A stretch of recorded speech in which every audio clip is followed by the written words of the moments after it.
পাকা আম দিয়ে আজকে তৈরি করে দেখাবো আপনাদের ম্যাঙ্গো সুইট রোল। খুবই মজাদার, মুখে দিলে মিলিয়ে যাবে আর অতুলনীয় স্বাদের। সারা বছর কিন্তু আম পাওয়া যায় না, তাই এই সিজনে এরকম একটা মিষ্টি বানিয়ে খেয়ে দেখতে পারেন আর অতিথি আপ্যায়নও এটা সার্ভ করে নিতে পারেন।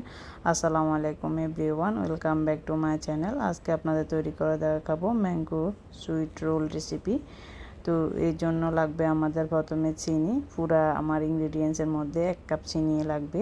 এর জন্য এটাকে আমি একটা ব্লেন্ডার জারে দিয়ে মিহি গুঁড়া করে নিচ্ছি, মানে পাউডার করে নিচ্ছি।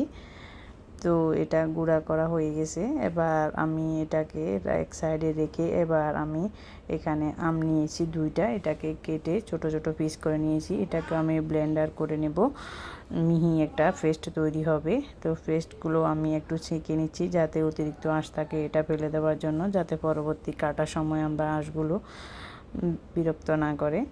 তো এর জন্য আমি এখানে নিয়েছি এক ম্যাঙ্গো ফালস, এটা নিয়েছি আমি 1 কাপ।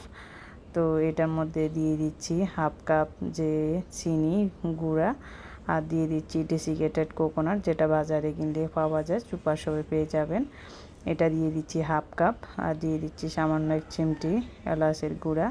দিয়ে আমি সব কিছু চুলা জ্বালানোর আগে মিশিয়ে নিচ্ছি। এবার চুলাটা ধরিয়ে দিচ্ছি, ধরিয়ে দিয়ে আমি অনবরত এটাকে নেড়ে চেড়ে জাল করে থাকবো। জাল করতে করতে এটার কালারটা চেঞ্জ হয়ে যাবে এবং এটা কিছুটা ঘনত্ব হয়ে আসবে আর সুন্দর একটা ফ্লেভার অ্যাড হবে। তখন এর সাথে মিশিয়ে দিচ্ছি আমি 1/2 কাপ গুঁড়া দুধ। গুঁড়ার দুধটা এটা ঘনত্ব হবে এবং মিষ্টির স্বাদটা অতুলনীয় হবে। জানেন তো গুঁড়া দুধে মিষ্টির স্বাদটা অনেকটা বেড়ে যায়। এটাকে আমি ভালো করে নেড়ে ছেড়ে এবার মিশিয়ে নিচ্ছি। এটা আরও কাজ করবে আর নেড়ে চেড়ে আরও কিছুক্ষণ রান্না করতে করতে দেখবেন এরকম আঠালো হয়ে পানিটা শুকিয়ে আসবে আর এরকম হাতে দিলে দলা পেকে যাবে। তো তখন এটাকে আমি নামিয়ে ঠান্ডা করে নিচ্ছি। তো এবার এটা ঠান্ডা হতে থাক, এর মধ্যে আমি সাদা যে পুরটা ওটা রেডি করে নেব। তো আমি দিয়েছি 1/2 কাপ চিনি, আর দিয়ে দিচ্ছি 1/2 কাপ ডেসিকেটেড কোকোনাট। তো এর মধ্যে দিয়ে দেব 1/2 কাপ গুঁড়া দুধ। তারপর দিয়ে দিচ্ছি আমি 1 টেবিল চামচ টুটি ফুটি, এটাকেও আমি চপ করে নিয়েছি। এটা কালার দেখার সৌন্দর্যের জন্য, এটা তার না থাকলে স্কিপ করতে পারবেন। দিয়ে দিচ্ছি 1 চিমটি এলাচ গুঁড়া, দিয়ে এবার সবগুলো মেখে নিচ্ছি। তো আমি এখানে 2 টেবিল চামচ লিকুইড দুধ ব্যবহার করব। আপনাদেরও কম বেশি লাগতে পারে, তবে এটা খুবই সাবধানে দিবেন। আমি একবার 1 চামচ মিশিয়ে আরেক চামচ দিয়েছি। এখানে বেশি হলে আপনার মিষ্টির টেক্সচারটা ভালো আসবে না। তো আমার 2 টেবিল চামচে লেগেছে। তো আমি এবার এটাকে ভালো করে মেখে একটা রোল করে নিব। তো আমার মাখা শেষ। এবার আমি একটা প্লাস্টিকের র্যাপ নিয়েছি, আপনারা যে কোনো কোটার যে কোনো কিছু নিতে পারেন। তো আমি একটু তেল মেখে নিয়েছি, নিয়ে এটাকে ভালো করে মথে রোল বানিয়ে নিচ্ছি। তো আমি মসৃণ একটা রোল করার জন্য এই ব্যাগটাকে ভালো করে মুড়িয়ে গোলাকার শেপ করে নিচ্ছি। তো এবার গোলাকার শেপ করে দিয়ে এটাকে ফ্রিজে রেখে দেব 2 ঘন্টার জন্য। তো এর পাকে আমি দেখে নিই আমার এই আমের মিশ্রণটা কীরকম হয়েছে। তো এটাকে আমি তুলে নিয়ে দেখুন ঠান্ডা হয়ে আসছে। এবার আমি হাত দিয়ে একটু ঘি মেখে এটাকে ভালো করে মিশিয়ে নিচ্ছি আর গোলাকার করে একটা ডো বানিয়ে নিচ্ছি। আর এদিকে আমার সাদা রোলটাও কিন্তু একদম পারফেক্টলি শক্ত হয়ে সেট হয়ে গেছে দেখুন।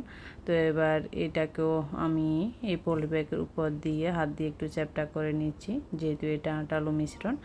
তো এরপর দিয়ে আমি একটা বেলুনি দিয়ে এটাকে চ্যাপটা করে নিচ্ছি।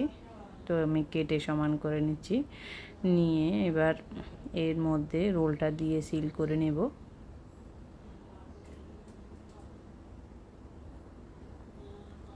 এবার আমি দোনো সাইডে এবার যে আমের মিশ্রণের যেটা আছে এটাকে গোল গোল করে মিশিয়ে নিচ্ছি, আর যেটা পাকা ছিল ওটাকে আমি হাত দিয়ে আস্তে আস্তে এটাকে সিল করে দিচ্ছি, যাতে সমানভাবে উপরের মিশ্রণটা অ্যাড হয়। আর আমি হাত দিয়ে গোলাকার করে চ্যাপটা করে এটাকে মিশিয়ে নিচ্ছি। এবার আর মাথার যে অংশটা রয়েছে ওটাকেও আমি সিল করে দিচ্ছি। এবার এই পলি ব্যাগ দিয়ে আমি ভালো করে একটা লিন্টার কাউন্টটপের উপর এটাকে হাত দিয়ে প্রেস করে করে গোলাকার করে নিয়ে ভালো করে সিল করে নিচ্ছি এবং 2 থেকে 3 ঘন্টার মতো ফ্রিজে রেখে এটাকে শক্ত করে সেট করে নেব। তাহলে কাটার সময় এটা খুব ইজিলি কাটা হয়ে যাবে। তো 2 থেকে 3 ঘন্টা পর দেখুন আমি পিস পিস করে কেটে নিয়েছি। প্রথম অংশটা স্কিপ হয়ে গেছে, এই জন্য দুঃখিত। তো আমি সবগুলো মিষ্টি কেটে সার্ভ করে নিচ্ছি। আর একটা মিষ্টি আপনাদের ভেঙে শেয়ার করতেছি, খুব ইজিলি ভেঙে যাচ্ছে। তো আশা করি বাসায় একবার ট্রাই করবেন। দেখা হবে নতুন এপিসোডে। আল্লাহ হাফেজ।